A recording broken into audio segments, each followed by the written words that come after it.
Oui, bon. Oui, donc nous attendons bien le professeur Errand, mais bon, malgré tout, on peut commencer.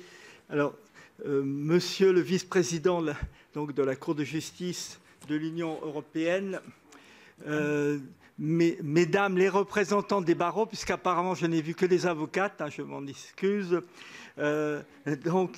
Chers collègues, mesdames, messieurs, je vois que le président de la commission des lois du Sénat n'est pas là apparemment, donc je me permets d'aller directement. Non, c'est pas lui. Alors, même si ce matin, on a à plusieurs reprises, il y a eu des allusions à l'histoire en réalité. Jusqu'à l'Antiquité, on a évoqué Échille, les églises du Moyen-Âge, etc. En fait, le phénomène des réfugiés, donc multiséculaires et même multimillénaires, c'est incontestable. Mais les politiques publiques relatives à l'asile sont déjà plus récentes.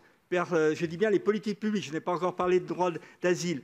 Moi, je les fixerai, peut-être que Mme Diaz sera d'accord ou pas, mais ses recherches correspondent à toutes ces périodes, au lendemain de l'édit de Fontainebleau de 1685, où Louis XIV a abrogé la religion prétendument réformée, c'est-à-dire protestante, ce qui a créé le phénomène du refuge protestant. Donc il y a eu des politiques d'accueil en Europe, sur le continent européen, et même en réalité en Afrique du Sud, c'est-à-dire la colonie hollandaise de l'époque. Et donc, au XIXe siècle, comme Mme Diaz l'a souvent relevé, il y a bien eu une politique d'accueil, notamment dans les préfectures françaises qui ont accueilli la migration polonaise des années 1831-32 et des années 1860, ainsi de suite. Mais effectivement, le droit d'asile lui-même est beaucoup plus récent, si par droit d'asile on entend le droit positif avec des effets normatifs. Il a exactement un siècle en réalité, puisque la première forme du passeport Nansen, comme vous le savez, date de 1922 pour ceux qui avaient fui l'Empire russe et l'URSS. L'URSS étant fondée en décembre 1922. Donc le droit d'asile positif a un siècle. Certes, le passeport Nansen, comme cela va être analysé, a eu des déclinaisons en 1924, etc., sur les Arméniens, les Assyro-Chaldéens et d'autres. En réalité, la Convention de Genève, certes, n'a que 71 ans et la Cour elle-même 70 ans.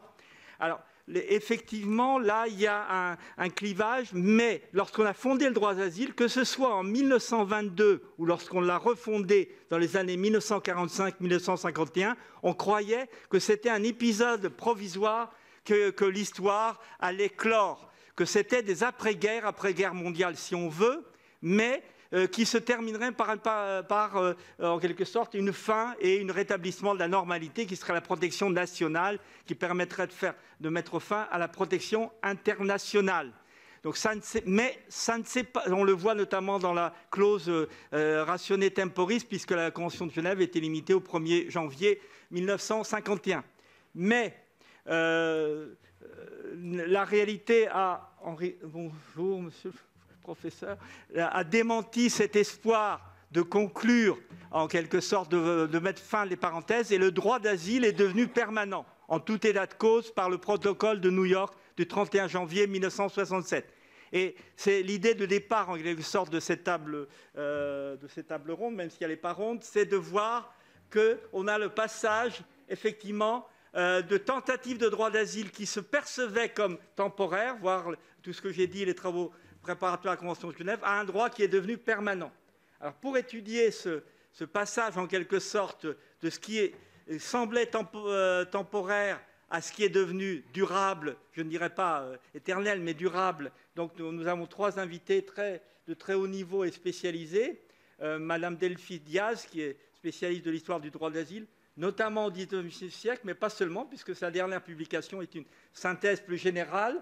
Donc, monsieur le professeur Errand, qui est le professeur au Collège de France pour toutes les questions de migration. Donc, j'ai eu le bonheur d'assister à sa leçon inaugurale dans les locaux même du Collège de France le 5 avril 2018. Et donc, monsieur Frédéric Tiberghien, que vous connaissez aussi, puisqu'on peut lire ses chroniques au moins depuis 1987 dans diverses revues sur le droit d'asile. Et donc, sans tarder, je passe la parole à madame Delphine Diaz. Je vous remercie, Monsieur le Président, de votre invitation à participer à cette table ronde sur le droit d'asile et son histoire. Je précise que par rapport à d'autres éminents participants de cette table ronde, je ne me définis pas comme une spécialiste du droit ni de l'histoire du droit, donc j'espère que vous ne serez pas trop déçus. Je m'intéresse davantage à l'histoire longue des réfugiés et de leur forme d'accueil, à la fois du côté des autorités étatiques comme du côté de la société civile. Mais je serais heureuse aujourd'hui de vous proposer finalement d'analyser un petit peu ensemble la longue durée qui nous manque souvent lorsqu'on parle du droit d'asile, puisque souvent on reste un peu englué dans une période très contemporaine. Et l'objectif de cette communication consiste à rappeler, alors un temps limité je le sais, l'épaisseur de la longue durée. Donc, j'aimerais revenir d'abord sur le caractère fondateur de l'époque moderne, comme ça a été rappelé à l'instant, notamment le tournant entre le XVIIe siècle et le XVIIIe siècle, pour l'émergence d'une pensée nouvelle de l'asile dans les relations internationales. Puis, on entrera dans le XIXe siècle, qui met à part la figure du réfugié par rapport à d'autres étrangers, à un moment où les migrations s'intensifient, puis embrassent aussi de plus longues distances. Enfin, on entrera dans le premier XXe siècle, moment d'une internationalisation du traitement des réfugiés face à la migration d'apatrides dans les années 1920. Et donc, on interrogera bien sûr le régime asilaire qui a été introduit par le certificat Nansen, en se demandant s'il s'agissait bel et bien d'une protection internationale du droit d'asile, et puis surtout en questionnant les ruptures et les continuités entre ce régime Nansen et le régime de Genève que l'on connaît mieux. Je laisserai le second XXe siècle aux autres participants de la table ronde. Alors, depuis les époques antiques et médiévales, le droit d'asile assure à des individus menacés une protection dans un lieu réputé inviolable, église, monastère, mais aussi certains fiefs seigneuriaux ou même des places de marché qui peuvent être considérées comme des asiles dans lesquels nulle forme de coercition ne peut être exercée. Alors, l'époque moderne voit néanmoins des remaniements très importants du point de vue de l'asile comme de ses pratiques. Ces remaniements tiennent d'abord à l'évolution du droit, émerge entre le XVIIe siècle et le XVIIIe siècle le droit des gens, le jus gentium, droit entre les nations, selon la formule du chancelier d'Aguesseau. Cette nouvelle branche du droit se développe à une époque où les migrations provoquées par des motifs religieux ou politiques, ou les deux à la fois, il faut bien le dire, ne cessent de s'amplifier. Alors, en 1625, Hugo Grotius, né aux Provinces-Unies, qui a connu l'exil en France pour des raisons religieuses, réfléchit au devoir d'accueillir ceux qu'il appelle les misérables. Recueillir les exilés, dit-il, c'est le droit commun des hommes. Les exilés, dans sa pensée, ne sont plus considérés uniquement comme des criminels en fuite qui doivent se mettre à l'abri dans un asile. Et en effet, c'est lui qui va tracer une distinction qui va avoir beaucoup de conséquences par la suite. Distinction entre ce qu'on appelle d'une part l'exil blâmable, l'exil des condamnés de droit commun, dirait-on aujourd'hui, qui fait suite donc à une condamnation judiciaire d'une part, et d'autre part l'exil dit misérable. L'exil au sens où on l'entend aujourd'hui, à savoir l'exil provoqué par une forme de coercition, qu'elle soit d'origine notamment politique ou religieuse. Et à cet égard, je citerai les travaux de l'historienne moderniste Naïma Germani, qui a bien mis en valeur les conséquences de cette distinction décisive. Alors, si on pense aux coercitions d'origine religieuse, il s'avère que les exils de la deuxième moitié du XVIIe siècle, et notamment le départ et le refuge des Huguenots, ont redonné de l'actualité à ces réflexions déjà en cours sur l'asile. Avant et après la révocation de l'édit de Nantes de 1685, dont on vient de parler à l'instant, des milliers de Huguenots quittent la France pour aller chercher l'hospitalité ailleurs. Et c'est un tournant majeur à la fois du point de vue des effectifs concernés, sans doute 150 000 personnes, c'est absolument massif pour l'époque, et puis du point de vue aussi, bien sûr, des conséquences politiques, économiques et intellectuelles qu'engendre ce vaste mouvement migratoire. Tout cela redonne de l'actualité à ces discussions sur l'asile. Et au cours du XVIIIe siècle, des juristes vont songer à limiter le pouvoir des États, à garantir les droits communs de tous les citoyens. C'est désormais sous la plume du Suisse Emer de Vattel que l'asile trouve finalement de nouvelles formes de conception et de définition. Emer de Vattel qui va dans le même sens que Grotius en définissant l'asile non plus comme une immunité dont pourraient jouir les criminels en se mettant à l'abri dans certains lieux, et notamment dans certains lieux de l'Église, puisqu'il y a aussi cette dimension religieuse qui est très importante. Mais l'asile est désormais conçu comme un devoir auquel les États doivent s'astreindre pour respecter un principe de charité, au nom d'un principe charitable. Emer de Vattel décrit l'asile moins comme un droit que comme un devoir qui pèse sur les États, au motif que les exilés et les bannis ont forcément le droit d'habiter quelque part sur cette terre. Les juristes du XVIIIe siècle voient donc dans le principe charitable, dans la commisération, le fondement de ce droit d'asile. Le droit d'asile sort, on le comprend, du domaine judiciaire. Jusque-là entendu comme un droit d'immunité donné à des criminels ou à des débiteurs en fuite, il est dorénavant conçu comme une forme de protection offerte à des personnes innocentes échappant à des persécutions. Le XIXe siècle nous fait entrer dans une période encore différente où les mouvements d'exil politique, cette fois-ci bien davantage que religieux, se multiplient.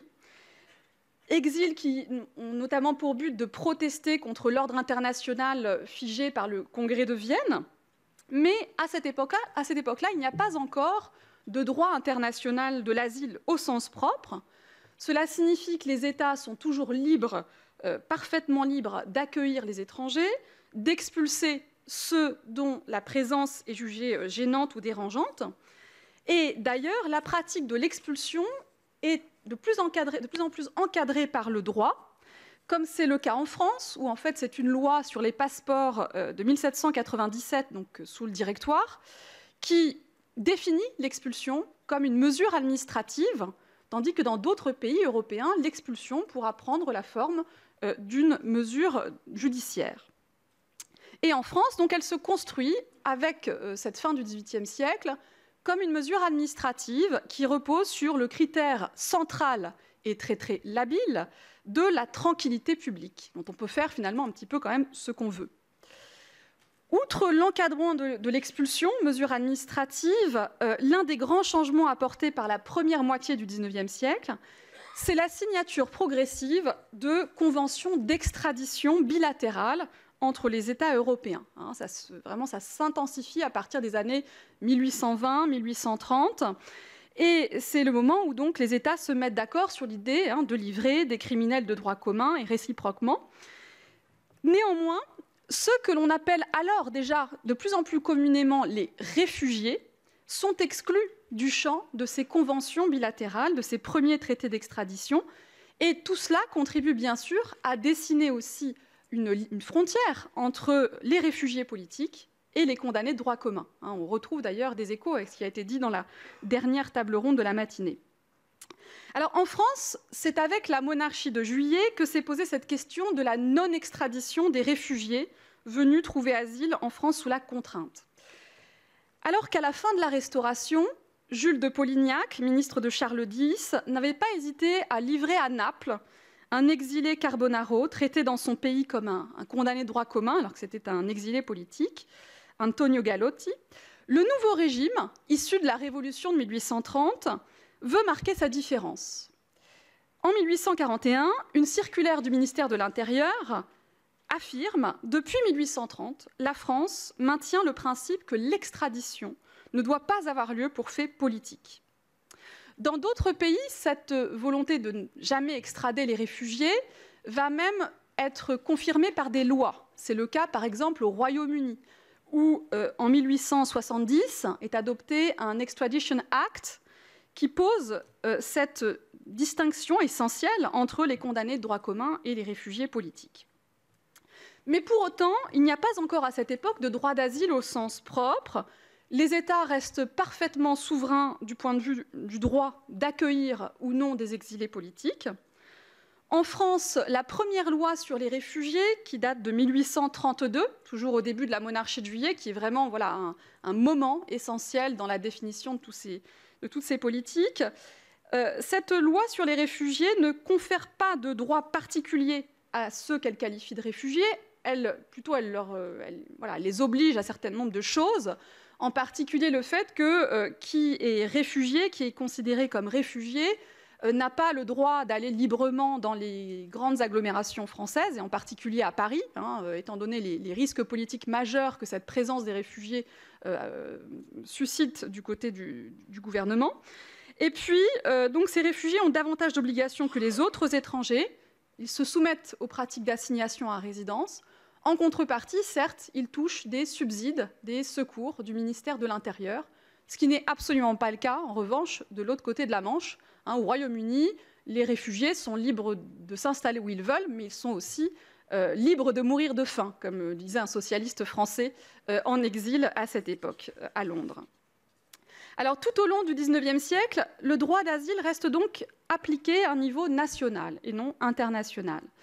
L'asile entendu comme le droit qu'a un gouvernement d'accorder sa protection à des individus, des groupes d'individus venus chercher refuge sur leur territoire.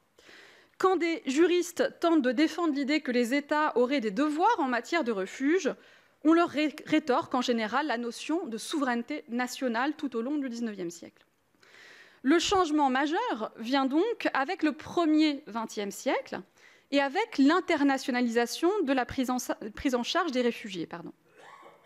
Au lendemain de la Grande Guerre, en 1919, on le sait, la Société des Nations ouvre ses portes à Genève. Elle est confrontée à tout un ensemble de défis internationaux de l'après-guerre, parmi lesquels se trouve notamment la question du retour chez eux des anciens prisonniers de guerre. Et c'est l'explorateur et diplomate norvégien Fridtjof Nansen qui est responsable de ce dossier, donc du retour des prisonniers chez eux. Et comme il s'en est plutôt bien sorti avec cette dure mission, c'est tout naturellement vers lui qu'on se tourne lorsque la Société des Nations est confrontée à la crise des réfugiés produite notamment, mais pas seulement, par la guerre civile en Russie au lendemain de la révolution de 1917. Et donc c'est Nansen qui devient le responsable de ce premier Haut Commissariat aux réfugiés russes dans un premier temps, fondé par la SDN en 1921. Mais ici, je vous restitue un récit plutôt traditionnel, selon une approche vue d'en haut, selon laquelle Nansen aurait été à l'initiative de ce Haut Commissariat aux réfugiés russes. En réalité, l'historiographie actuelle propose davantage une vision par en bas, et notamment une vision par des acteurs moins visibles, et montre que Nansen a été davantage une sorte de bon coordinateur d'initiatives privées que le fondateur ex nihilo de ce Haut Commissariat. En juin 1922, un arrangement international est adopté sous les auspices du Haut Commissariat et de la SDN qui permet l'adoption d'un certificat d'identité et de voyage. Cela veut dire qu'à partir de 1922, les réfugiés russes devenus apatrides obtiennent un certificat appelé improprement passeport Nansen qui leur redonne un état civil et qui leur redonne la possibilité de se déplacer dans un monde régi par les papiers. En disant cela, on pourrait penser qu'il existait une sorte de procédure normalisée dans tous les États signataires de l'arrangement. Or, il n'en est rien. Par ailleurs, on ne comprendrait pas le système Nansen sans faire un sort aux offices de réfugiés qui se sont constitués pour faire l'interface entre les autorités, notamment en France le ministère des Affaires étrangères, et les réfugiés. Enfin, contrairement à ce qu'on entend parfois aujourd'hui, ce n'est pas du tout le droit d'asile au sens propre qui est garanti par ce certificat, mais c'est la possibilité pour les exilés apatrides russes de circuler à travers les pays européens de transit en pouvant témoigner de leur identité. Donc il s'agit de leur redonner un état civil et un titre de voyage. Précisons par ailleurs, il y a toujours dans cette idée des limites du système Nansen, que le certificat n'offre aucune garantie absolue aux réfugiés russes de pouvoir circuler librement dans les années 1920. Il reste toujours dépendant du bon vouloir des États, qui leur délivrent ou non des visas. même si, bien sûr, la possession du certificat Nansen facilite grandement l'obtention de ces visas. On l'a dit tout à l'heure, hein, si un tel document est d'abord réservé aux seuls Russes, il est peu à peu étendu au cours de la décennie à d'autres groupes nationaux persécutés, privés de leur nationalité d'origine. Hein, toujours l'idée qu'on s'adresse à des apatrides, c'est une dimension essentielle. Arméniens en 1824, assyro-chaldéens, assyriens, kurdes et turcs en 1928, avant que la décennie suivante ne diversifie encore ces groupes nationaux concernés. Alors, en définitive, quels ont été les apports et les limites de ce système asilaire Nansen? Au titre des apports, on peut dire que la SDN a transformé le statut de réfugié en une identité de papier. J'emprunte ici cette belle formule à l'historienne Anoush Kunt. La SDN a inauguré une définition internationale du réfugié. Les arrangements des années 1920, qui sont donc placés, signés sous les auspices de la SDN, sont décisifs pour répondre en urgence à ce que l'historienne Catherine Goussef a appelé la fabrique des apatrides, donc une fabrique des apatrides que cette décennie des années 1920 a constamment alimentée en Europe. Mais on peut également pointer du doigt les limites de ce système. D'abord, sa sélectivité. En fait, les recherches au plus près des acteurs, au plus près des réfugiés, montrent que tous les réfugiés n'en ont pas bénéficié en pratique de ce certificat Nansen. D'abord parce qu'il y a des distinctions nationales, vous l'avez compris, et typiquement, les exilés italiens qui fuient l'Italie mussolinienne ne seront jamais inclus dans ce système asilaire Nansen. Les Fioruciti italiens n'appartiennent pas à une catégorie de réfugiés reconnue en vertu d'une convention internationale. Ils sont donc traités comme des étrangers comme les autres, au même titre que les immigrés économiques, avec lesquels ils sont d'ailleurs toujours confondus dans la France des années 1920. Il n'y a pas de statut à part. Mais en réalité, les limites majeures du système Nansen tiennent aussi au mode d'attribution du certificat, qui est défini donc en fonction du critère d'appartenance nationale, et puis en fonction effectivement du critère de l'apatridie, qui est le critère décisif pour obtenir ce certificat. Alors là aussi, les historiennes et les historiens qui travaillent sur ce système Nansen, en proposant de plus en plus une histoire par en bas, qui m'intéresse aussi, moi, vraiment particulièrement, montrent les pratiques tâtonnantes de ce système asilaire. Typiquement, l'historienne Anoush Kunt, spécialiste de l'exil arménien, montre que beaucoup d'exilés politiques russes et arméniens n'ont pas attendu d'avoir un certificat Nansen pour circuler, qu'en pratique, ils circulaient très souvent avec une grande diversité de documents, divers et variés, qui étaient des documents un peu faits de briques et de broc, et que par ailleurs, il y avait aussi une forme de sélectivité sociale de l'attribution du certificat Nansen, à savoir que tous les réfugiés russes et arméniens ne le demandaient pas. Ceux qui le demandaient, c'était essentiellement ceux qui avaient besoin de se déplacer, et notamment pour des raisons professionnelles. Par exemple, les commerçants sont très nombreux à solliciter de l'administration un certificat Nansen. Et donc, il y a une sélectivité sociale qui fait aussi que ce sont souvent les membres des élites qui le demandent plus aisément. Par ailleurs, même pour cette catégorie de réfugiés qui se déplaçaient beaucoup et qui obtenaient le certificat, les possibilités relativement sûres de déplacement dans l'espace étaient réduites à la carte des pays ayant signé et ratifié le dispositif Nansen, au risque sinon de se voir refoulé à la frontière d'un pays tenant le certificat pour illégitime. Alors qu'apporte la décennie suivante à ce régime asilaire en cours d'édification? Le 28 octobre 1933 est adoptée une convention sur le statut international des réfugiés apatrides, donc la convention de Genève ne naît pas de rien. En vertu de ce texte, l'éligibilité d'un étranger à l'asile repose sur un faisceau d'éléments censés prouver la persécution et étayer les risques encourus en cas de retour au pays. Elle est toujours fondée sur le critère essentiel de l'origine nationale du réfugié. C'est quand même l'origine qui nous dit si l'étranger est ou non persécuté. Cette vision de l'asile est bien sûr toujours une conséquence directe de ce phénomène de production, de fabrique des apatrides dont la décennie des années 30 a hérité. Autre apport important de cette convention, c'est le premier texte international à consacrer le principe fondamental du non-refoulement du réfugié, que l'on trouvera bien sûr ensuite gravé dans la Convention de Genève de 1951. La Convention de 1933 est par ailleurs très neuve, car tout en cherchant à proposer une définition du réfugié, comme je vous l'ai dit, elle veut aussi le protéger en lui reconnaissant des droits, et notamment des droits sociaux. Et là, c'est vraiment le caractère très neuf de ce texte. Droits sociaux comme la liberté de travail, comme la protection contre l'exploitation, l'accès aux services de santé. On parlait tout à l'heure de l'aide médicale d'État. Voilà, typiquement, ici, on protège l'accès aux services de santé. Mais cette convention, en pratique, n'est signée que par un très petit nombre d'États et surtout ratifiée seulement par 5 États. Donc elle reste avant tout un symbole.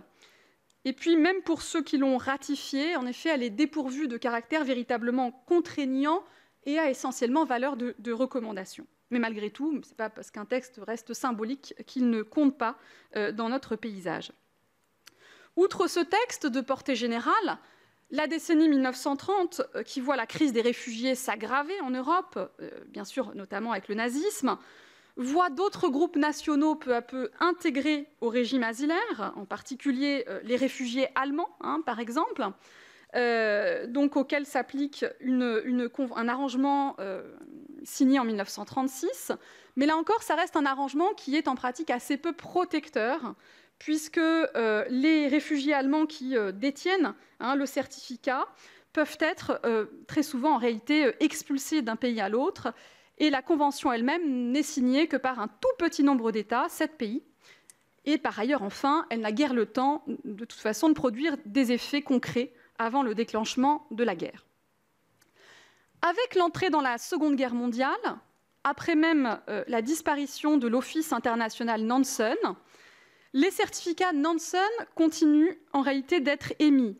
Il faut bien comprendre que le système asilaire Nansen ne s'arrête pas avec l'année 1939. Par exemple, en France, les exilés continuent de s'adresser aux offices de réfugiés qui constituent les interlocuteurs et les intermédiaires indispensables entre eux et les autorités françaises. Et typiquement, on a des correspondances de réfugiés arméniens qui se suivent des années 1920 jusqu'à l'année 1941. 41 qui est pour la France un moment important puisque le régime de Vichy dénonce à la fin de l'année 41 la Convention de 1933 sur le statut international du réfugié et ordonne le retrait de la France de la Société des Nations.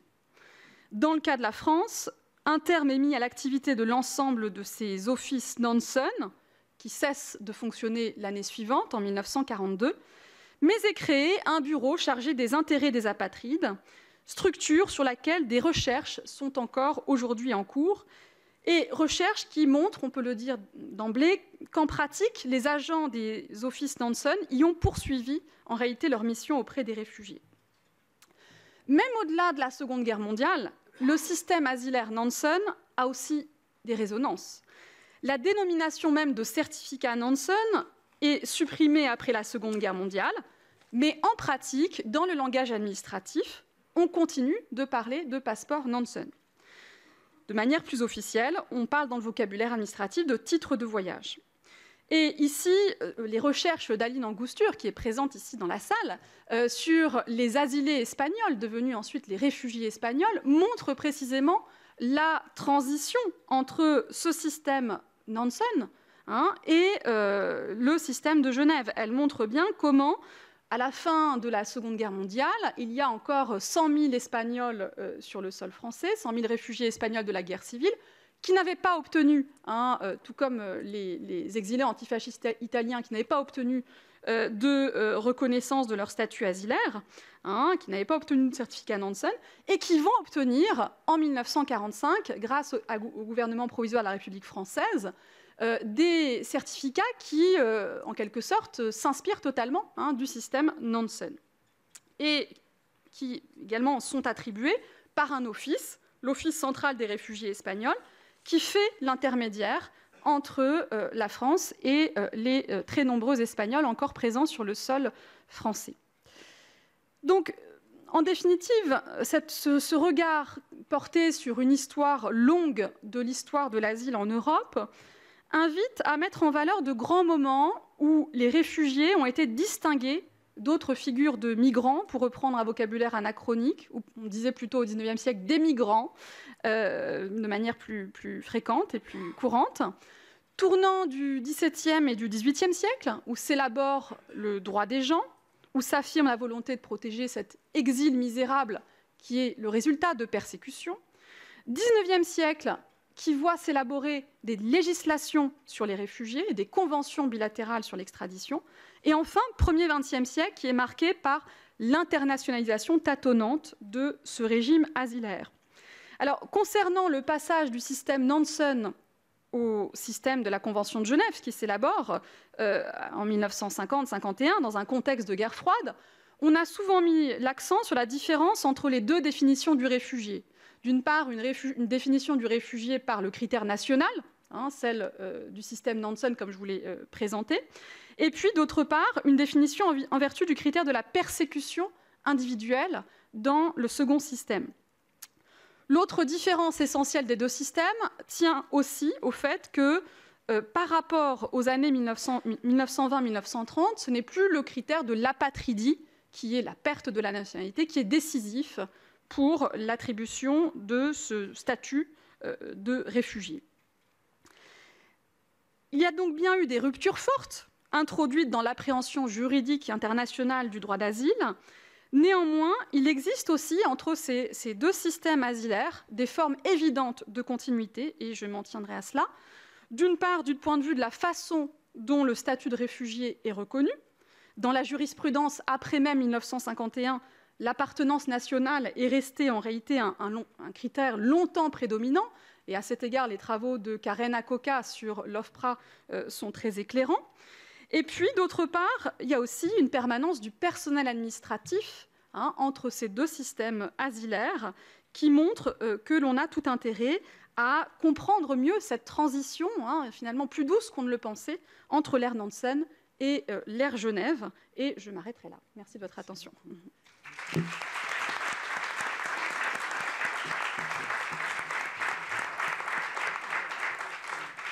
Merci beaucoup pour cet exposé qui montre les éléments de continuité, y compris d'ailleurs les conventions d'extradition du XIXe siècle, qui sont la source en réalité de l'article 1F de la Convention de Genève, comme c'est montré dans des colloques spécialisés sur la question. Donc, je donnerai la parole bientôt au professeur François Héran, qui est défini ici comme démographe, mais sans doute parce qu'il a été président, enfin en tout cas président ou directeur général de l'INED, l'Institut national d'études démographiques. C'est à ma connaissance le seul normalien agrégé de philosophie qui est devenu le président de l'INED et un démographe tout à fait reconnu. Et je vous laisse donc la parole.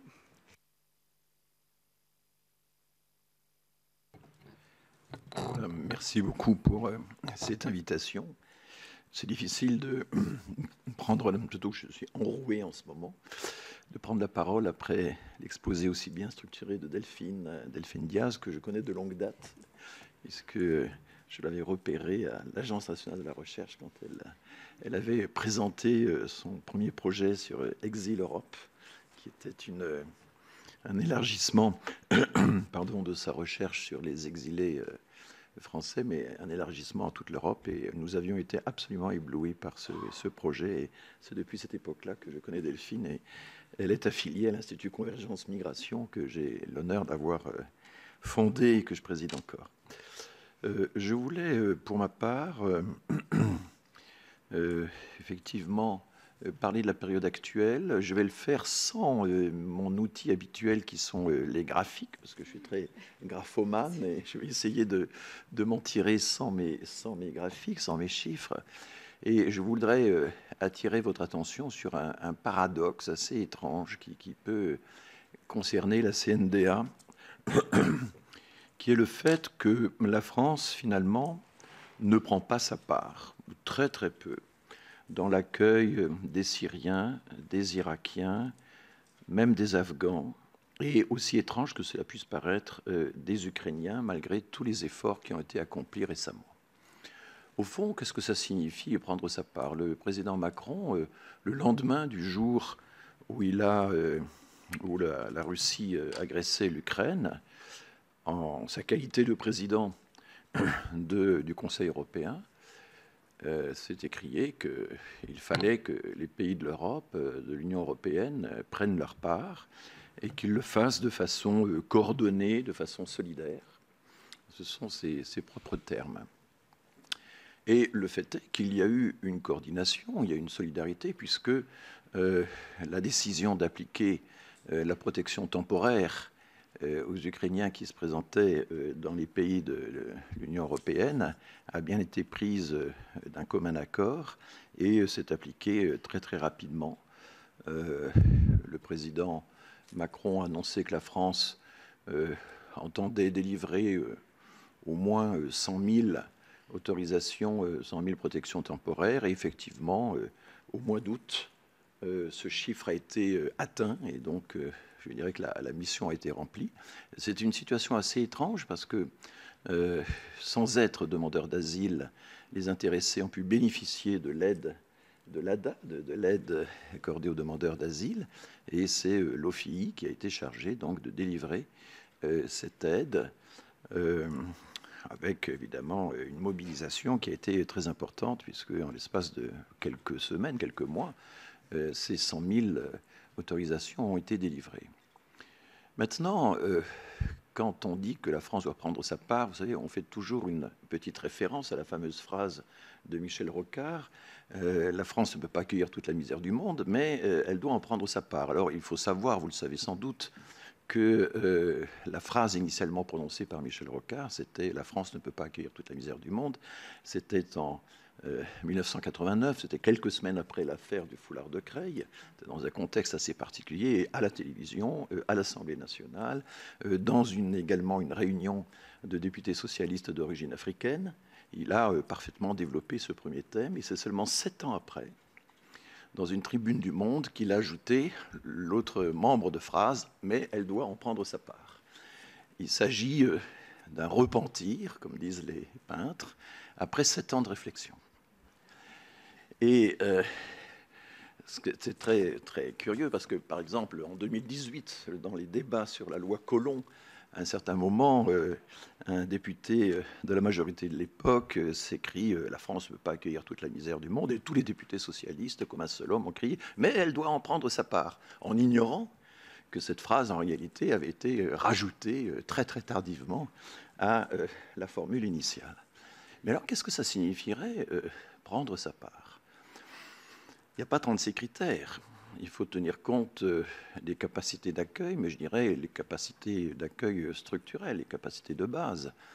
Et on peut prendre en considération le fait que la France représente à peu près 15% de la population de l'Union européenne, 17% de son PIB, et qu'au fond, la part de la France est quelque chose entre 15% et 17%. Et donc, si des exilés se présentent dans l'Union européenne, qu'on peut élargir à l'espace économique européen, eh bien, la France devrait en accueillir à peu près un septième, quelque chose de ce genre.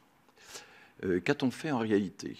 Il faut regarder les chiffres de près, nation après nation. Commençons par les Syriens. Au total, 35 000 Syriens à peu près ont pu enregistrer leur demande d'asile, leur dépôt d'asile. Je ne parle pas de la décision positive qui a été rendue, mais simplement les demandes qui ont été déposées en l'espace de 7 ans, quand on fait le bilan de 2014 à 2020, qu'on cumule les chiffres de 2014 à 2020. On peut y ajouter, si vous voulez, les relocalisations que la France a accepté de faire, et donc on arrive à peu près à ce chiffre de 35 000 personnes. Qu'est-ce que ça représente par rapport aux 6 millions et quelques de Syriens qui ont été déplacés en dehors de la Syrie et qui n'ont gagné non pas... Enfin, vous savez que 80% à peu près sont allés dans les pays limitrophes, sont allés évidemment en Turquie, au Liban, en Jordanie, etc. Et 18% seulement des Syriens déplacés ont pu déposer une demande dans les pays de l'Union européenne. Et sur ces 18%, eh bien, la France en a enregistré 4%. 4% du 18%, ça fait très très peu. Et donc, nous sommes très très loin d'avoir pris notre part. Et quand on regarde les chiffres alors absolus, nous avons accueilli au sens de enregistré hein, en nombre de demandes, 17 fois moins de Syriens que l'Allemagne. l'Allemagne est un pays plus peuplé que la France. C'est 83 millions d'habitants au lieu de 67.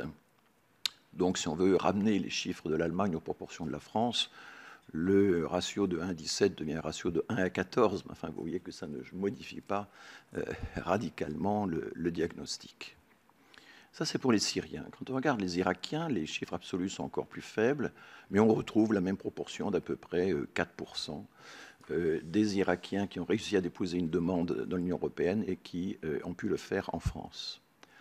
On arrive ensuite aux Afghans. Alors là, ça change, c'est plutôt 8%, parce que nous avons embauché des Afghans, évidemment, quand nous étions sur place, qu'il y a eu un effort particulier qui a été fait, semble-t-il. Et donc, au total, le nombre d'Afghans qui ont été accueillis en France, enregistrés toujours, c'est de l'ordre de 85 000 et non pas de 35 000. Et c'est donc d'où des chiffres plus importants. Mais enfin, ça n'a rien à voir avec ce que les Allemands ont fait, parce que les Allemands n'ont pas accueilli 8% des Afghans, mais aux environs de 37% de tous ceux qui se sont présentés. Donc l'Allemagne a accueilli proportionnellement beaucoup plus d'Afghans que la France. Et quand on arrive à l'Ukraine, alors je rappelle que l'Ukraine, on a discuté hier avec vous, M. Krulik, combien y a-t-il d'habitants en Ukraine? Ça dépend si on compte ou pas les régions qui ont été contestées, annexées de facto par la Russie. Mais enfin, en gros, c'est 44 millions d'habitants, 2 fois plus que la Syrie, pour faire vite. Et là encore, les 110 000 Ukrainiens à qui nous avons accorder la protection temporaire, le bénéfice de la protection temporaire, eh bien, ça représente 4,5% de tous les Ukrainiens qui ont pu déposer une demande dans l'Union européenne en dehors des pays limitrophes. Je ne compte pas dans ce pourcentage la Pologne, la Hongrie, la Moldavie, etc. Donc, voilà le résultat. Alors, comment expliquer des chiffres aussi bas? Parce que, par ailleurs, ce qui est très curieux, c'est que quand on regarde le reste du monde qui dépose des demandes d'asile en France, et vous savez qu'en tête actuellement, vous avez derrière l'Afghanistan des pays comme la Côte d'Ivoire, par exemple, la Guinée, etc. Puis régulièrement, vous avez la RDC, vous avez voilà, l'Albanie, etc. Quand on prend tous ces pays en dehors du trio Syrie, Irak, Afghanistan, eh bien là, la France enregistre à peu près 18% des demandes de ce vaste ensemble. Et donc là, cette fois, ça y est, nous prenons notre part. Alors non pas des décisions positives qui, semble-t-il, pour ces pays-là sont assez faibles. Enfin, il y a 75% de déboutés, quelque chose comme ça. Enfin, mais c'est un paradoxe assez étonnant, c'est-à-dire que vis-à-vis des grands mouvements d'exil créés par les conflits du Proche-Orient, du Moyen-Orient, nous sommes complètement en retrait dans l'enregistrement de la demande d'asile, alors qu'au contraire, on prend notre part, pour dire les choses vite, et même un peu plus, pour tous les autres pays, et notamment les pays d'Afrique ou certains pays d'Europe centrale. Et je ne sais pas comment l'expliquer. Enfin, ce serait assez intéressant d'essayer d'approfondir cette affaire. Je pense que ça fait partie des objets de recherche qu'on doit se donner. Alors, bien sûr, pour la France a fait beaucoup d'efforts vis-à-vis des Ukrainiens. On a rendu public l'autre jour le coût de l'affrètement du ferry dans la baie de Marseille, à peu près 6 millions d'euros, d'après ce que j'ai lu, décidé par le préfet de la région PACA. On sait aussi que la France a fait partie des pays qui ont accepté de reprendre des réfugiés, des exilés ukrainiens qui étaient en Moldavie, la Moldavie étant un pays trop pauvre pour subir une telle charge. Il n'y a pas eu beaucoup de Moldaves qui ont accepté de venir en France dans cette opération. Mais enfin, on a participé à ça. Et puis, il y a la décision qui a été prise aussi d'accorder un subside pas négligeable, plus que symbolique quand même, à toutes les familles qui faisaient de l'accueil à domicile. Donc il y a eu un effort véritable. Alors on peut le rapprocher de ce qui s'est passé on peut rapprocher ce phénomène de ce qui s'est passé avec les boat people. Ça a été plusieurs vagues de 1979 et 1989, il y a eu donc 3 vagues d'accueil. Et je dois toujours expliquer à mes étudiants que les boat people ne sont pas venus en bateau. Enfin, Ils ont certes erré le long des côtes pendant un certain temps, mais une fois que la décision a été prise de les accueillir, on leur a payé le billet d'avion. C'est comme ça que ça s'est fait. Ils ont eu droit à des filières spéciales dans l'Agence pour l'emploi de l'époque. Ils ont eu le droit à des formations spéciales, à des logements spéciaux, etc., alors même que l'on venait, quelques années auparavant, de stopper l'immigration de travail. Et là, il y a eu des analyses qui ont été faites sur l'accueil des boat people qui ont montré que les municipalités de droite ont pas mal participé à l'accueil, que les églises aussi ont été très prenantes. Et il se trouve que j'ai ma voisine du dessous qui fait partie de ces boat people. Elle avait 6 ans lorsqu'elle est arrivée. Elle était accueillie par les bonnes sœurs. Elle est maintenant technicienne de labo. Voilà, elle est très très heureuse d'être en France. Ça a parfaitement marché. Elle se sent plus française que n'importe qui. Mais je pense que c'est à peu près la seule comparaison qu'on peut faire. Il y a aussi les Chiliens, mais enfin c'est des petits effectifs et puis ils sont repartis assez vite. Voilà. Donc il faudrait qu'on médite un petit peu sur cette affaire et qu'on s'interroge notamment aussi sur ce que signifie la notion de capacité d'accueil. Régulièrement, dans les programmes des partis politiques, dans les campagnes électorales, dans les propositions de loi présentées par certains députés ou certains sénateurs, vous avez régulièrement la formule il faudrait accueillir des immigrés qui soient strictement ajustés à nos besoins, aux besoins de l'économie, dont le nombre puisse être voté, dont le niveau puisse être voté chaque année par le Parlement, en fonction de nos capacités d'accueil. Il y avait même une proposition de loi qui disait qu'il faudra consulter des experts et des démographes pour établir le volume des capacités d'accueil de la France et décider en fonction d'accueillir la population. Alors, le paradoxe de cette affaire, c'est que si on faisait ça, si effectivement on accueillait des immigrés en fonction de capacité d'accueil, il faudrait non pas réduire le nombre des immigrés, mais l'augmenter fortement. Puisque, d'après le raisonnement que j'ai tenu tout à l'heure, si on avait accueilli 14% ou 15% des Ukrainiens qui ont gagné les pays de l'Union européenne autres que les pays limitrophes, c'est à peu près 400 000 Ukrainiens qu'on aurait dû accueillir et pas 100 000. Vous voyez un peu l'ordre de grandeur. On évoque aussi beaucoup l'exemple canadien, en se trompant complètement, parce que les Canadiens ne parlent jamais de quotas. Les Canadiens parlent d'objectifs, ils veulent lisser leurs objectifs. Pendant longtemps, ils ont dit qu'il faut que chaque année, on introduise à peu près 1% de la population, un surcroît d'1% de la population. Donc, comme ils sont 2 fois moins peuplés que nous, ça serait à peu près chez nous 600 000 personnes qu'on projetterait d'introduire à l'ordre de l'immigration hautement qualifiée, de l'immigration très sélectionnée. Ce ne sont pas des réfugiés, là. Et l'idée, c'est de faire une projection sur les 3 prochaines années, de lisser la projection. Et c'est ça que font les Canadiens. Et ce qui est assez étrange, que nous avons beaucoup de mal à comprendre, c'est comment peut-on être à la fois très sélectif, comme le sont les Canadiens, sans pour autant lésiner sur la quantité. Nous avons le sentiment qu'à partir du moment où on est très sélectif, forcément, ce sera des petits nombres seulement que nous accepterions d'accueillir. Eh bien non, la migration qualifiée à travers le monde, elle trouve beaucoup plus facilement accueillie au Canada. D'ailleurs aussi pour une raison très simple, c'est qu'il suffit de quelques minutes pour se mettre sur le site du Canada et puis découvrir si vous êtes éligible ou pas, en fonction des points que vous donne votre niveau d'éducation, vos années d'expérience professionnelle, votre âge, il faut être ni trop jeune ni trop vieux, et votre connaissance de l'anglais et du français. Moi, par exemple, je ne suis plus éligible, je suis déjà trop âgé. Mais Delphine, tu as toutes tes chances.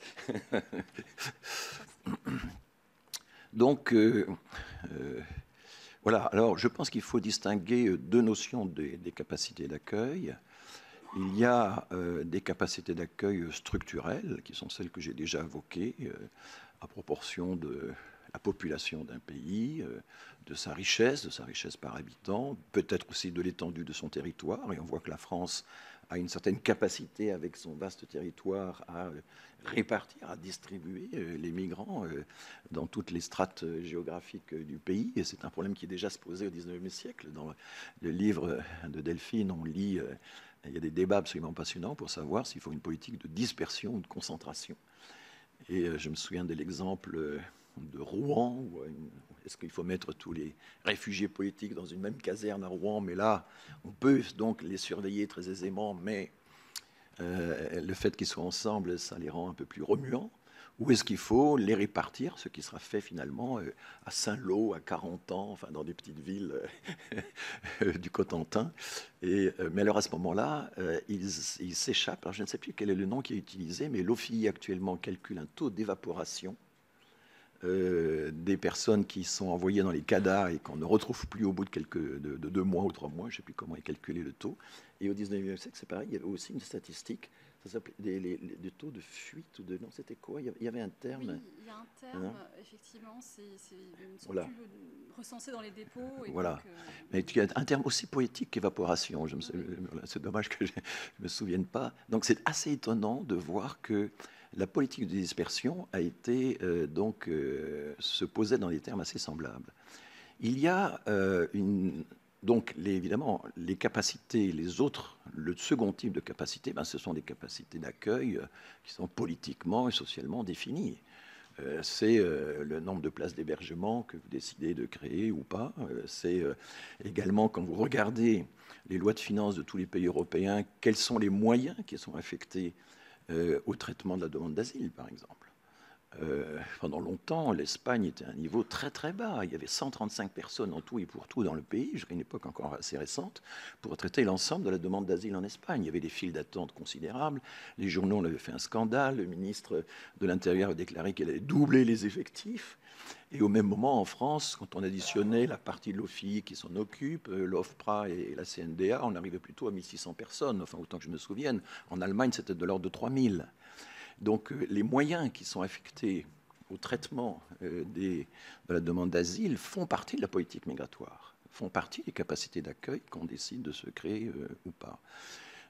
Et c'est le problème de ces pays que sont l'Italie ou l'Espagne, qui ont été longtemps des pays d'émigration et non pas d'immigration, qui ont été longtemps des terres d'exil et non pas des terres d'accueil, que de n'avoir eu aucune tradition historique administrative pour traiter décemment, correctement, la demande d'asile. Et donc, il ne faut pas s'étonner que les gens désespérés de l'incurie de ces systèmes remontent vers la France, la fameuse migration secondaire, et se présentent en France avec le risque d'être dublinés si on les a enregistrés dans ces pays d'Europe du Sud. Mais là aussi, la répartition de la charge entre les pays européens, ce serait aussi une répartition visant à doter les pays en question des moyens, de moyens au moins équivalents à ceux dont la France dispose grâce à sa longue tradition d'accueil. Je crois que c'est un point important. Alors, il y a aussi l'organisation du marché du travail dans les capacités d'accueil. Il y a le degré de tolérance plus ou moins important à l'égard du travail au noir, qui varie beaucoup selon un gradient nord-sud à travers l'Europe. Il y a, bien entendu, la politique aussi d'externalisation de l'asile, etc. Donc, tous ces éléments font partie, effectivement, des capacités d'accueil politiquement construites, qu'il faut distinguer des capacités structurelles, me semble-t-il, même si la frontière entre les deux n'est pas absolument évidente. Est-ce que le taux d'emploi est quelque chose de politiquement construit ou quelque chose qui est hérité de l'histoire et qui est un construit qu'il faut prendre tel quel? Ce n'est pas absolument évident, ça peut se discuter. Voilà un petit peu les quelques réflexions que je voulais vous faire partager, et je pense que je vais m'en tenir là. Merci.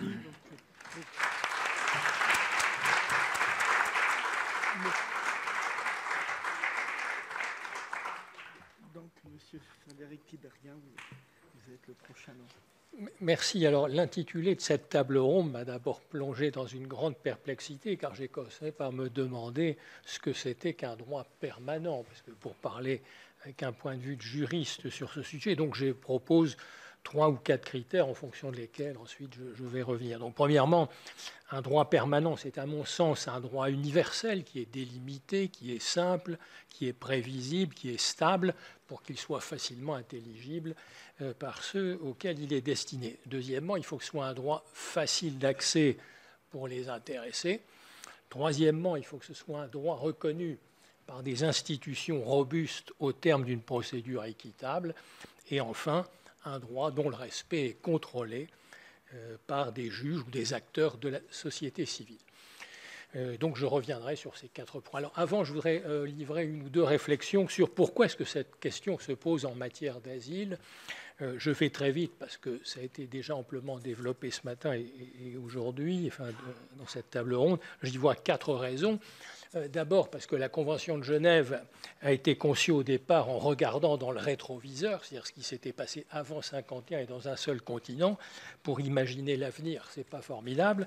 Donc il a fallu attendre le protocole de 1967 pour surmonter ces limitations d'origine et donc que l'asile puisse s'étendre au monde entier, à tous les événements.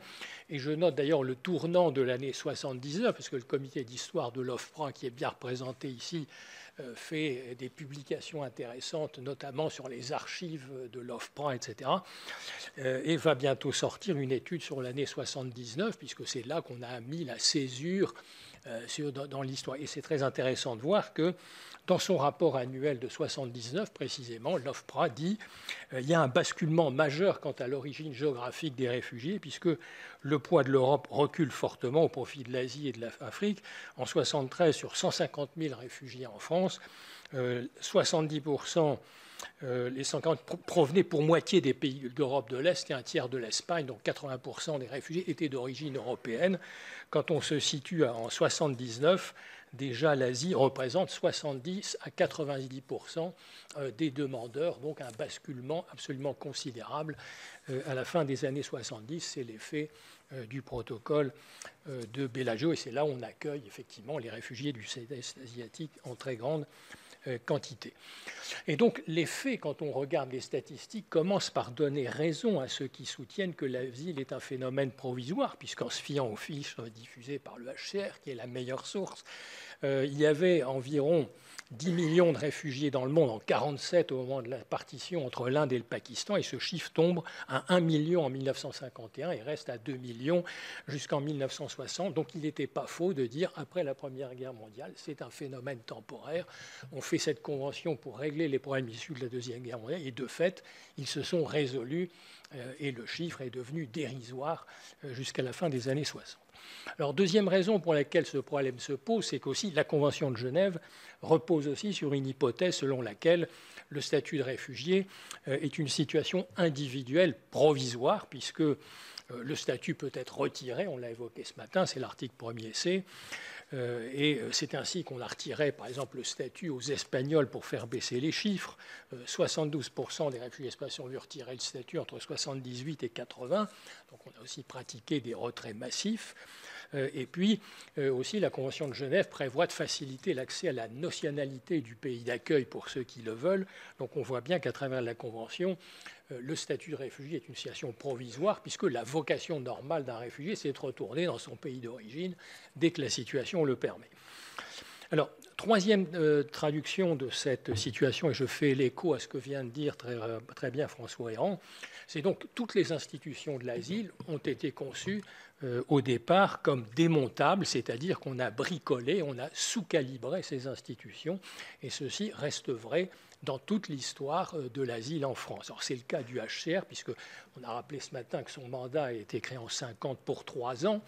Il a été renouvelé depuis. Donc, cette institution des Nations Unies est une institution provisoire, mais renouvelée tous les 3 ou 2 ans. Donc, c'est bien la conception qui a prévalu. Alors, chez nous, c'est la même chose. Alors, je ne vais pas rentrer dans le détail, mais lisez les publications du comité d'histoire sur l'année 53 et l'année 79. Donc il faut retenir cette idée simple que dans notre pays, on est géré par des budgétaires, et donc les arbitrages ont toujours fait en sorte que, y compris la présidence de la République, ce qui explique une partie des problèmes de notre pays. Donc la structure a toujours été sous-dimensionnée, sous prétexte que justement, comme c'est provisoire, il faut faire des institutions démontables. Alors par exemple, le personnel de l'OFPRA était entièrement contractuel jusqu'en 1993, donc quelque chose de provisoire pour qu'on puisse les licencier, puisque le problème allait s'éteindre. Pareil, la Cour des réfugiés a attendu 2009 pour avoir son premier personnel permanent en dehors du président. Donc vous voyez bien que toute la logique, c'est celle-là depuis là. Alors je ne parle pas non plus dans les moyens, parce qu'on l'a évoqué ce matin, très intéressant sur la documentation. Dès 1952, on dit qu'il faut doter les institutions d'outils documentaires extrêmement solides, notamment parce que se posent des questions de nationalité extrêmement complexes, mais il faut attendre les années 90 pour qu'on commence à créer des centres de documentation. Bon, donc vous voyez, tout est fait pour que on dit il n'y a pas besoin de moyens, tout ça est provisoire, donc on évite d'investir. Et puis, dernière autre caractéristique, mais je vais très vite parce qu'il a été évoqué, le droit européen a retenu la même approche avec la protection temporaire. C'est aussi des systèmes de gestion de crise. Et c'est peut-être la quatrième raison, c'est qu'aussi par nature, en matière de demandeurs d'asile, finalement, l'afflux de demandeurs est causé par des crises, surtout internationales. Donc elles sont totalement imprévisibles.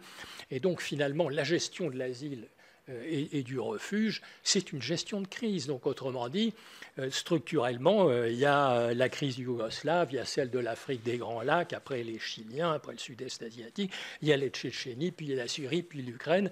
Et donc, on gère par crise. Et donc, à ce moment-là, on débloque les moyens, mais toujours insuffisants. Et c'est très long, parce que dans ce domaine, c'est une curiosité historique. Il faut en appeler forcément au Premier ministre pour avoir une décision. Et donc, on réunit des comités interministériels, on prend des décisions. Ensuite, il faut traduire ça dans les lois de finances. Ensuite, il faut recruter, il faut former les gens. Donc, ça prend 2 ans.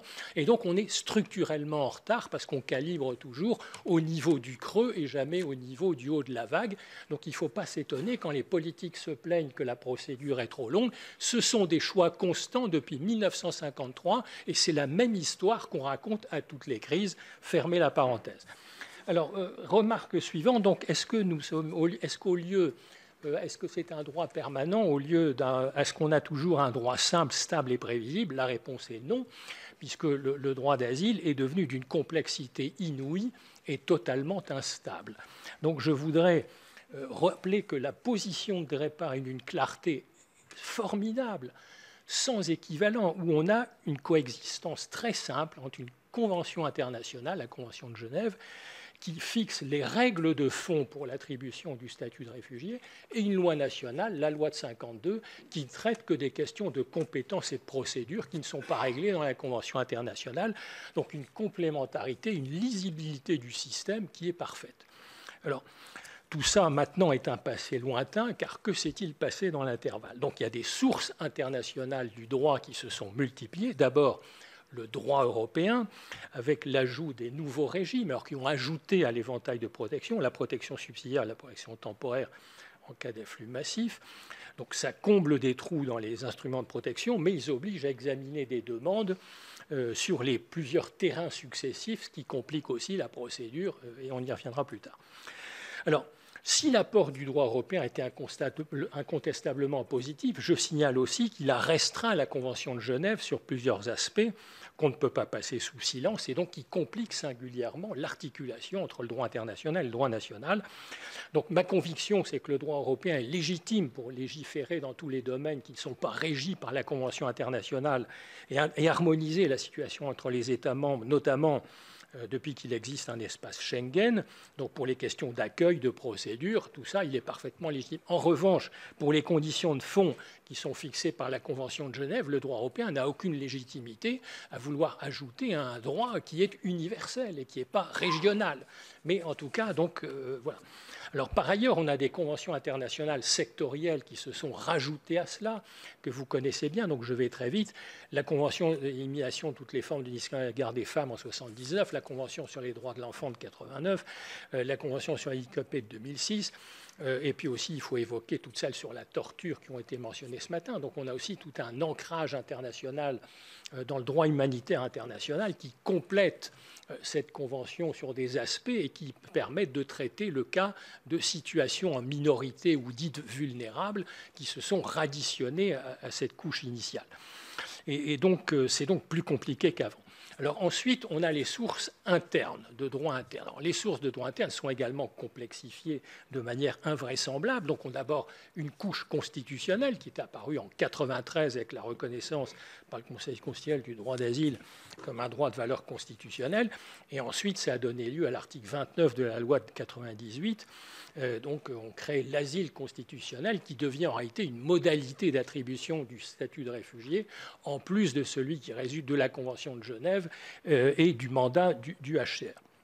Alors, la loi introduit aussi, suite à ça, le droit d'asile territorial, donc à la suite du rapport de Patrick Weil.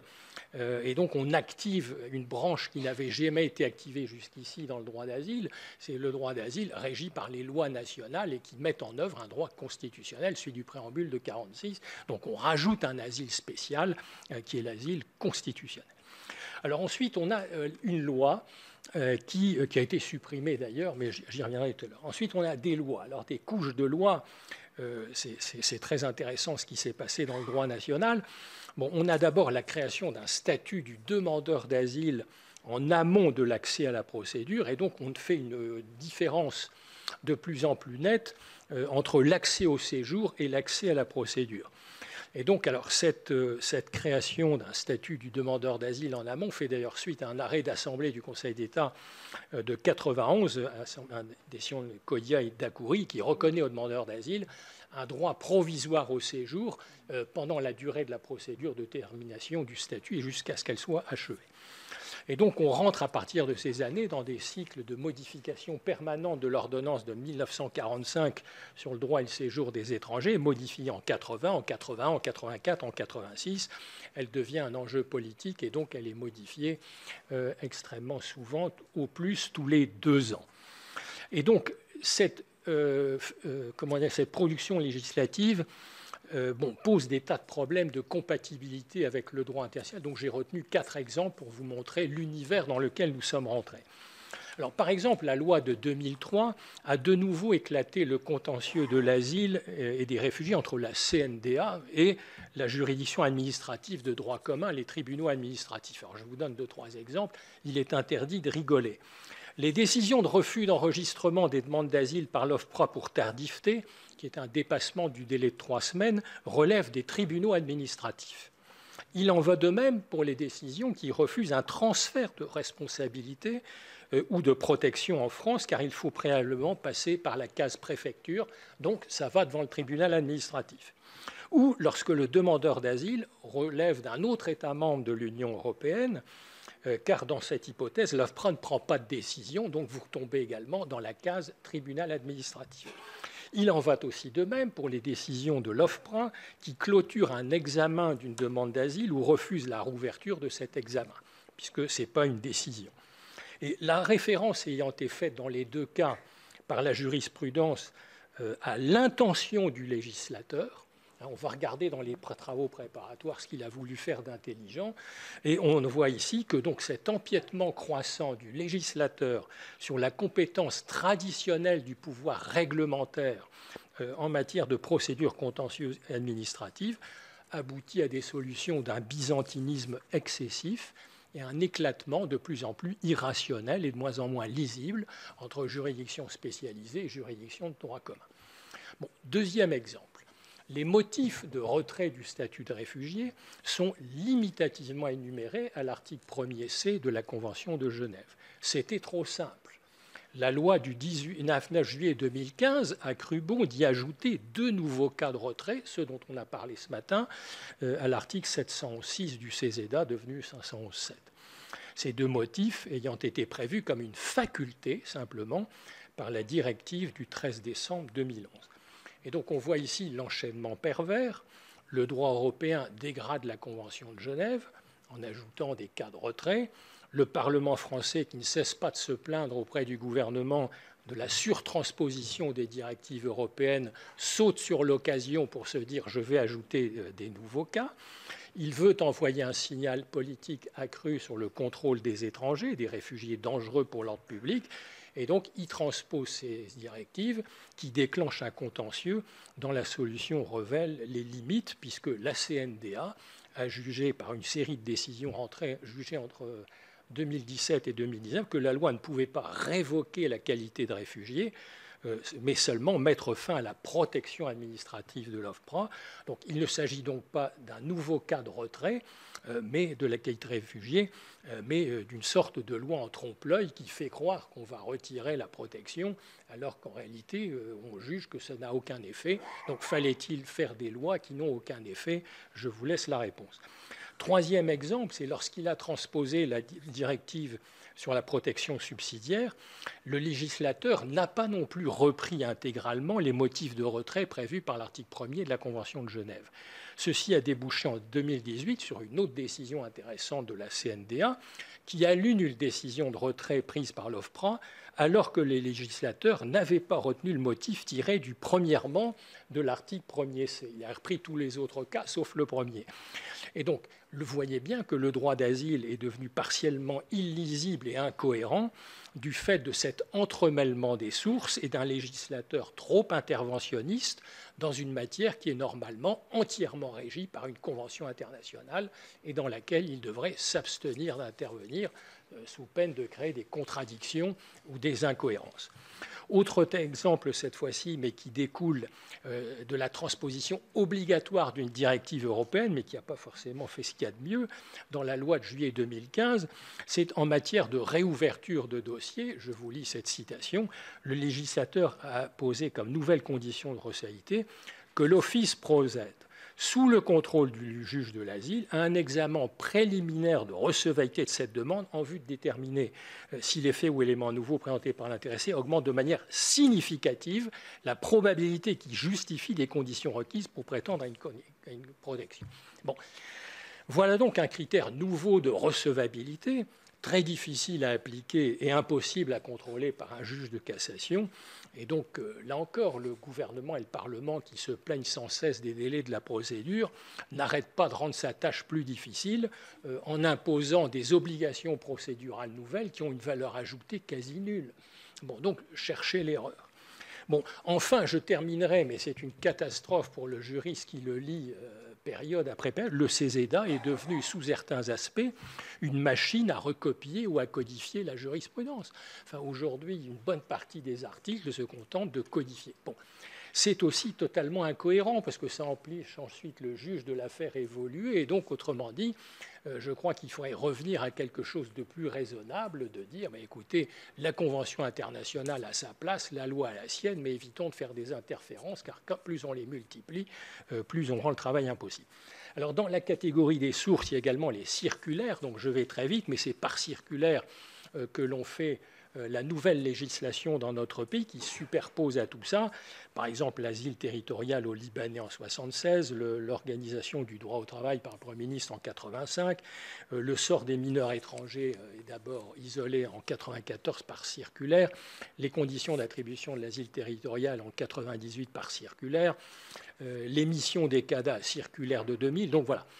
Et donc aussi, c'est très intéressant pour typer le droit administratif français, c'est que le contentieux du droit des étrangers depuis maintenant 30 ou 40 ans est d'abord fait d'une contestation contre des circulaires par des associations, puisque le gouvernement commence par faire des circulaires, et puis quand on s'aperçoit après le contentieux qu'elles sont fragiles au plan juridique, on transforme ça en règlement, puis comme on voit que le règlement est fragile, on finit par traduire ça en loi. Donc vous avez aussi cette complication de passer en général par le circuit circulaire, puis décret, puis loi, pour arriver à la même chose. Et donc tout ceci fait une législation qui est devenue instable et qui est sans arrêt rendue complexe par la superposition du droit international, du droit européen et du droit national.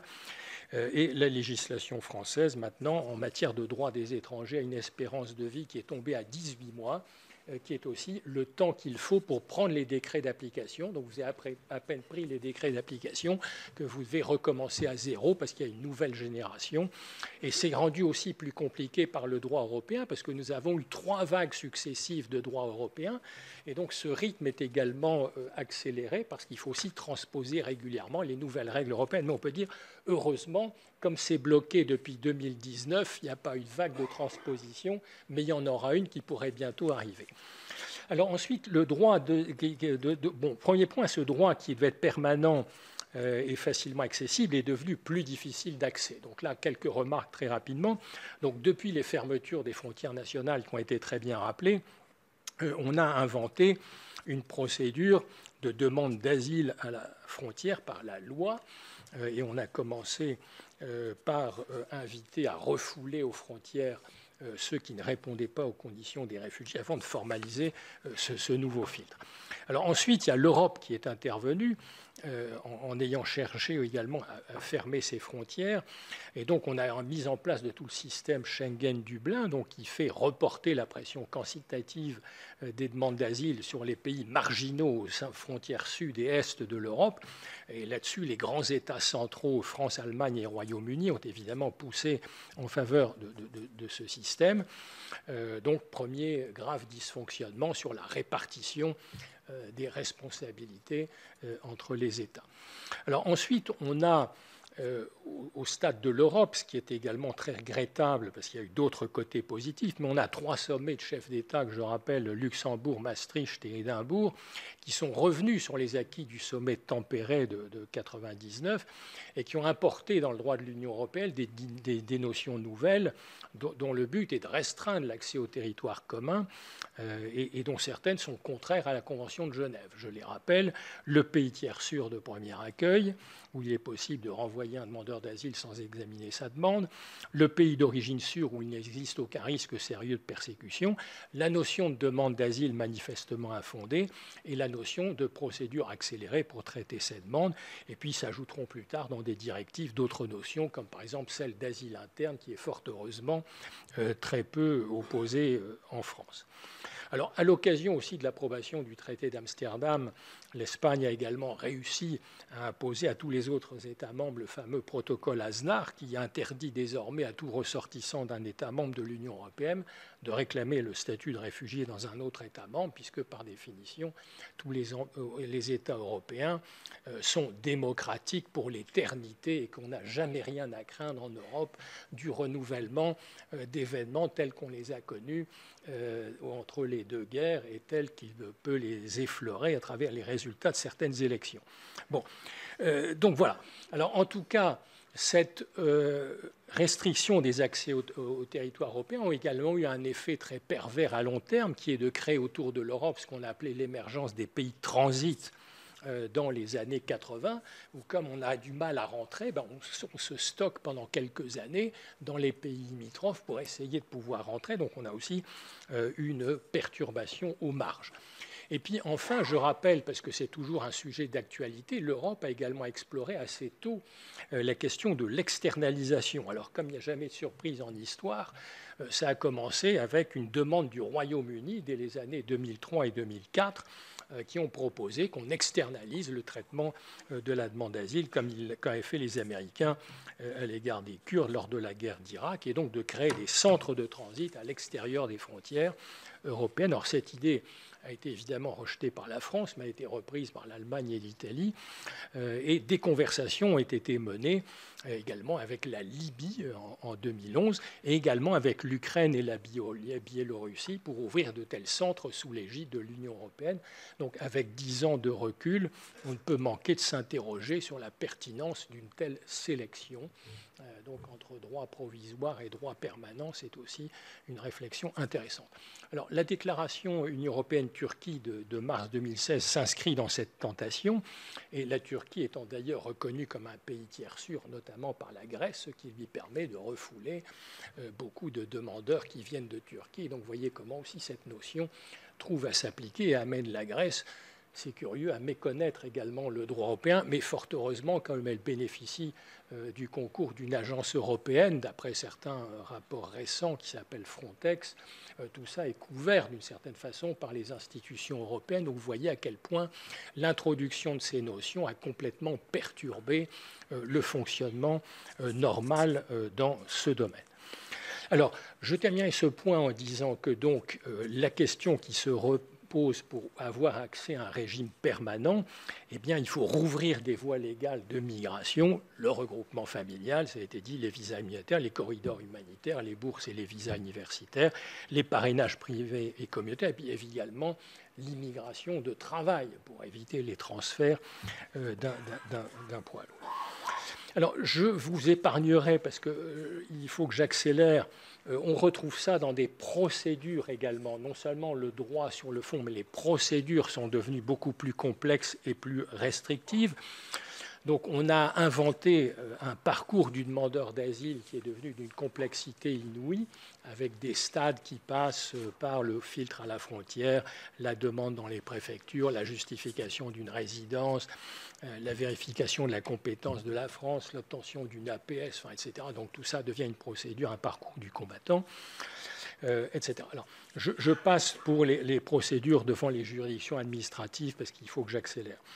Alors, remarque maintenant sur les institutions qui mettent en œuvre la procédure. Donc, il faut un accès qui est un droit reconnu avec des institutions robustes, statut sur les demandes. Eh bien, ici, je crois qu'on a des institutions fragiles qui mettent en œuvre une procédure qui est de plus en plus inéquitable. Alors, on a une procédure de plus en plus rigoureuse. Alors, je pense... devant l'OFPRA, je prends un ou deux exemples. Bon, d'abord, on a toujours eu un délai court de recours qui est d'1 mois, alors que le délai de droit commun est de 2 en France, mais on a toujours choisi, et qui a été ramené à 3 semaines, alors qu'il faut traduire tout ça, etc., toutes les pièces justificatives. Mais devant l'OFPRA, ce qui est très frappant, c'est puisqu'on est dans une approche plus historique, il y a eu une baisse vertigineuse du taux d'admission dans les années 80. 78% de taux d'admission en 81, on tombe à 39% en 86 et à moins de 16% en 90. Donc c'est là qu'il y a une cassure très très nette. Et la CRR a connu une évolution identique. Son taux d'admission qui était de 20 à 22% entre 80 et 83 est tombé à 8% en 86. Donc c'est au moment où s'élargit effectivement la diversité des demandeurs. Et donc, on voit aussi dans le rapport de l'OFPRA en 1979 l'émergence dans la littérature publique et administrative, donc gouvernementale, la notion de réfugié économique, lorsqu'on commence à parler du Maghreb. On voit aussi apparaître la critique de la fraude et déjà dans le discours officiel, dans celui de l'Office, qui justifie cette baisse des taux d'admission en disant les demandes qu'on a maintenant sont de moindre qualité. Donc, à cette époque, la jurisprudence rehausse aussi son niveau d'exigence en matière de preuve. On a tendance à passer de l'oral à l'écrit, on veut des pièces écrites. Et quand on produit des pièces écrites, on fabrique une jurisprudence innombrable. Ce sont des faux. Et donc on s'enclenche aussi dans ces années 75-80 le thème des faux demandeurs d'asile, des fausses pièces, etc. Et donc on voit bien aussi une espèce de dévoiement de la jurisprudence qui part sur un mauvais aiguillage parce qu'il faut justifier des taux de baisse. Et donc voilà, donc on a à cette époque un droit d'asile qui devient extrêmement orienté sur la sélection à l'entrée et tout le débat sur il faut fermer l'entrée et la rendre beaucoup plus difficile. Je passe sur ce qui s'est passé à la CRR, à la CNDA. Donc s'il y a un compte-rendu écrit, vous trouverez tout ça s'il y a des actes du colloque. Alors, en parallèle, je voudrais aussi insister quelques instants sur la dégradation des conditions d'accueil. Parce qu'en fait, on oublie toujours que dans le droit d'asile, il y a deux aspects. Il y a l'aspect détermination du statut qui est procédural, et puis ensuite, il y a l'accueil, ça a été très bien rappelé. Le droit de travail est retiré aux demandeurs d'asile en 91, après qu'on leur ait accordé en 85. Donc on rend leur insertion plus difficile. Je ne redis pas ce qu'a très bien dit François Héran. Les droits sociaux se poursuivent, mais dès les années 85-86, on recule sur les droits sociaux à contresens de l'évolution de la demande et de la nécessité d'une politique d'intégration plus forte, puisqu'on a une diversification des origines extra-européennes. Autant il est facile d'insérer des Européens, autant c'est plus difficile des Asiatiques ou des Africains. Donc il faudra une politique plus... Mais on en profite pour dire, je réduis la taille du DNA, je recule l'entrée dans les processus d'insertion, je supprime les allocations familiales et l'allocation logement pour les demandeurs d'asile, on ferme l'accès aux centres d'apprentissage pour les demandeurs d'asile, on supprime l'apprentissage de la langue française, etc., etc. Bon. Je signale aussi, parce que pour moi c'est une coupure très importante, c'est à l'occasion de la réforme de l'OFPRA en 1979, il y avait un service social à l'OFPRA qui était chargé justement de traiter cette deuxième dimension du droit d'asile sur l'accueil et l'insertion. On le supprime en disant il y a tellement de choses à faire sur la procédure de détermination, on n'a plus d'argent, on met tous les moyens sur la procédure et donc on minimise l'aspect intégration politique sociale et donc c'est aussi quelque chose qui pèse, je crois, sur le succès de ces politiques, où on n'a pas mis non plus les moyens suffisants pour favoriser l'accueil et l'insertion. Et ce grignotage des droits sociaux n'a pas cessé parce que si, par exemple, on a étendu l'ATA aux bénéficiaires de la protection subsidiaire en 2006, on l'a supprimé pour les bénéficiaires, enfin ceux qui sont sous procédure Dublin ou prioritaire. Et puis, par exemple, fin 2019, le gouvernement annonçait toute une série de mesures qui restreignent l'accès aux soins pour les étrangers munis d'un visa et pour les déboutés. Donc, on a aussi restreint l'accès à l'AME. Donc, je ne redis pas ça. Donc, pour voir que tout ça est une constante depuis maintenant 30 à 40 ans, après ce virage des années 80.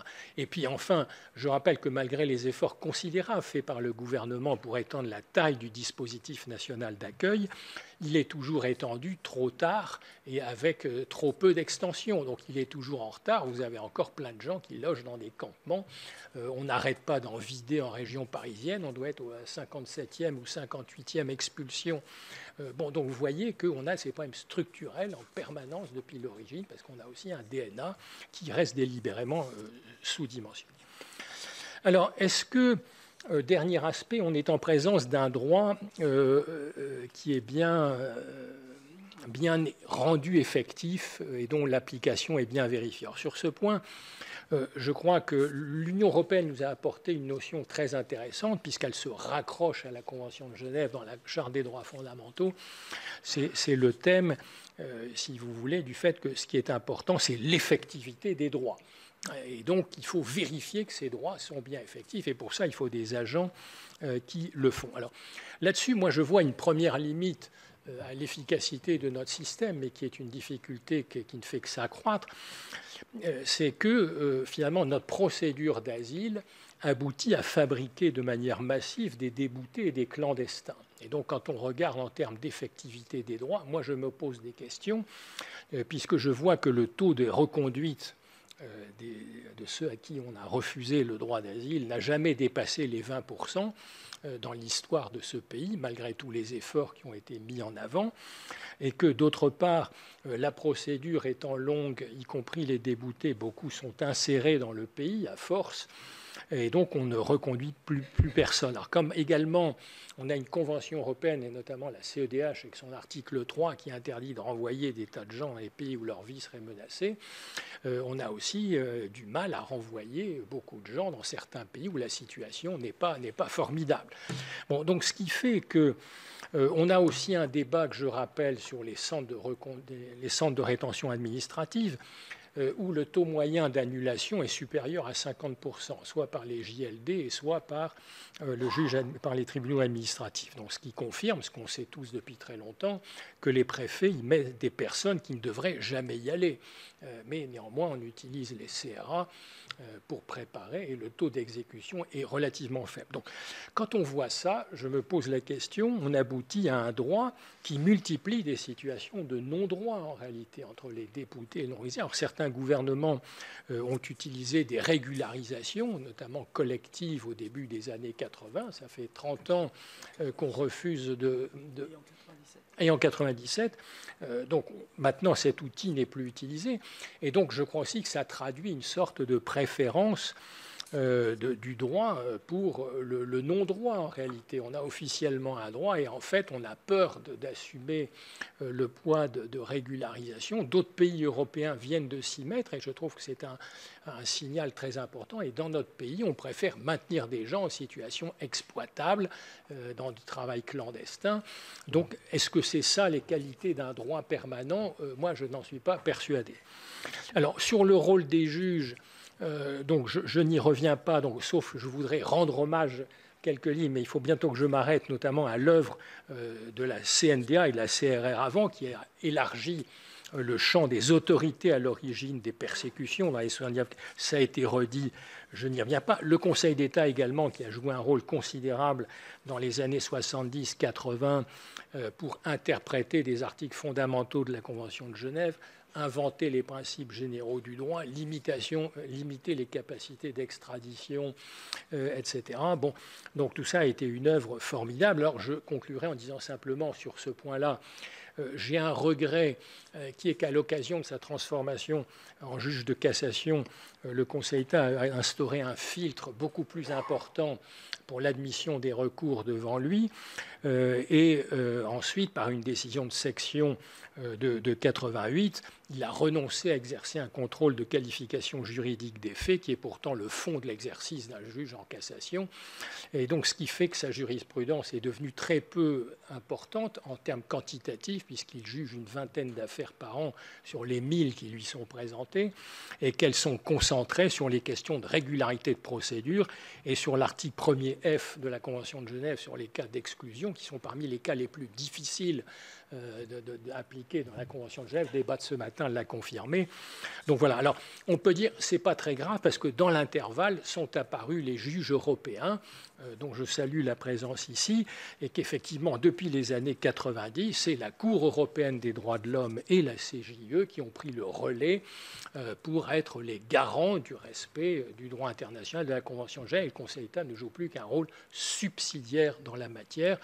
Et donc, quand on lit ces décisions, là, il se réfère de plus en plus à cela. Et moi, ce que je trouve intéressant, c'est qu'également, c'est la CEDH qui est beaucoup plus en avance que la CJUE. Quand vous prenez, par exemple, les décisions très importantes sur l'interdiction de renvoi des Dublinés de la Belgique vers la Grèce, tout ça sont des décisions de la CEDH. Et ensuite, la CJUE l'a reprise à son compte, donc en veillant bien à l'articulation entre les deux juridictions. Mais en tout cas, je crois aussi qu'il faut rendre hommage au travail de la CEDH et donc à cette jurisprudence qui fait qu'on vérifie l'effectivité du recours. Et puis, alors, il y a un chapitre que j'aurais voulu évoquer, mais il l'a été, je n'y reviens pas, c'est qu'également, pour que la Convention soit bien contrôlée, il faut aussi que les acteurs de la société civile s'y mettent. Et j'aurais voulu aussi citer les associations à cet égard et à leur rôle de plus en plus important, mais en soulignant également que depuis les années 2000, l'État a changé la nature de ses rapports avec les associations, qui étaient pour elles des partenaires, mais à compter de 2000, cédant à la mode des agences, l'État a voulu créer des agences publiques. Il a même nationalisé 2 associations, dont une que j'ai eu le plaisir de présider quelques années, pour créer des agences publiques. Et donc on a transformé les associations en des prestataires de services qu'on met en concurrence après des appels d'offres sur des marchés publics, donc en se privant en particulier du potentiel d'innovation sociale qu'apportent les associations, puisque ce sont elles qui sont à l'origine des formules d'accueil, on le disait, de la société civile. Le dispositif national d'accueil a été créé en 1975 par l'Association France Terre d'Asile, à laquelle j'appartiens depuis 40 ans.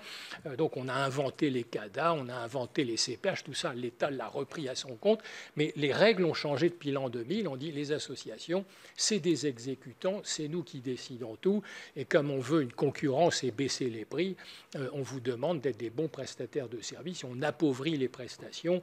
Donc voilà, donc les rapports aussi avec les associations ont changé, on comprend un peu l'évolution de leur posture qui est devenue beaucoup plus protestataire, compte tenu de tout le contexte que je vous ai rappelé, et c'était important de le rappeler au passage, parce qu'on ne peut pas faire...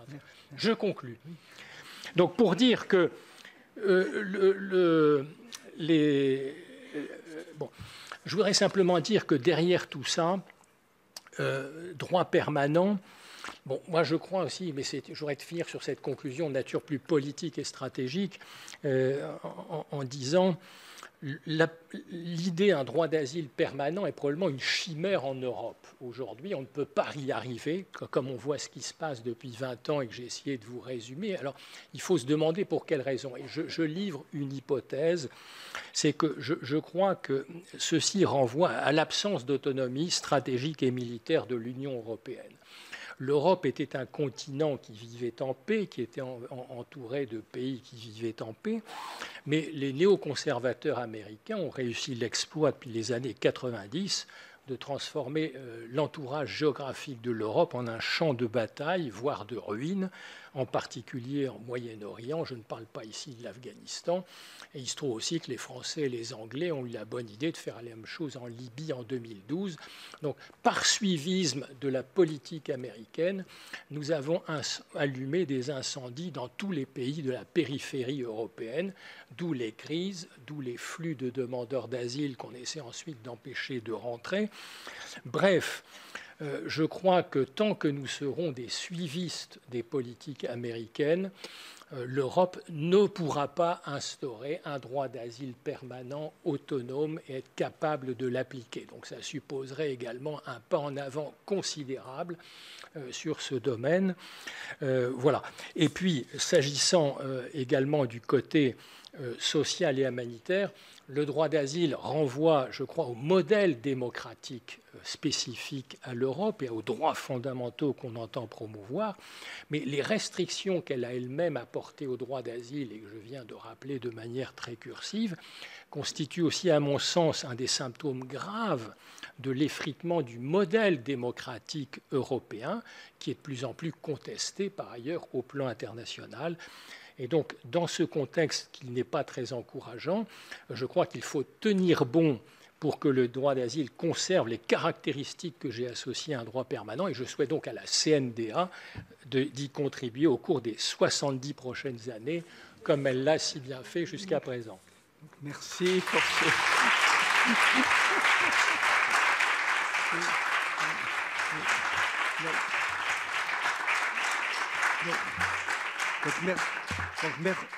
Donc, merci pour cette synthèse très incisive.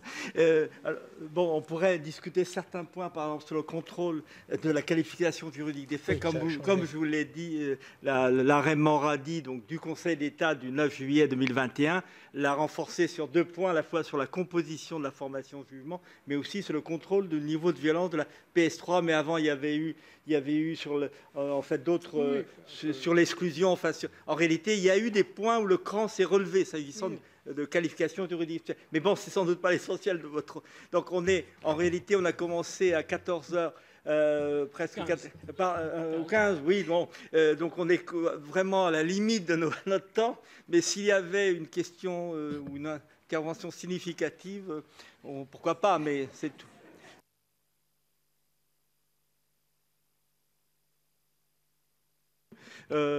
On peut aussi s'arrêter, c'est pas.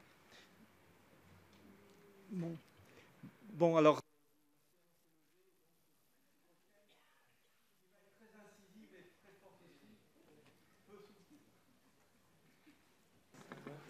Une suggestion pour M. Tiberghien. Peut-on espérer une actualisation de son livre? Non, mais si oui, il y en a une que je vous signale, mais que personne n'a vue, c'est que j'ai actualisé pendant le premier confinement la rubrique réfugiés au Dalloz International, donc qui fait le point sur le droit à avril 2020. Donc si vous voulez aller voir, alors c'est très épais, il y a beaucoup de choses. Je n'ai pas fait le travail depuis 2020, parce qu'en général, ça s'actualise tous les 10 ans. Donc laissez-moi encore 8 années de repos.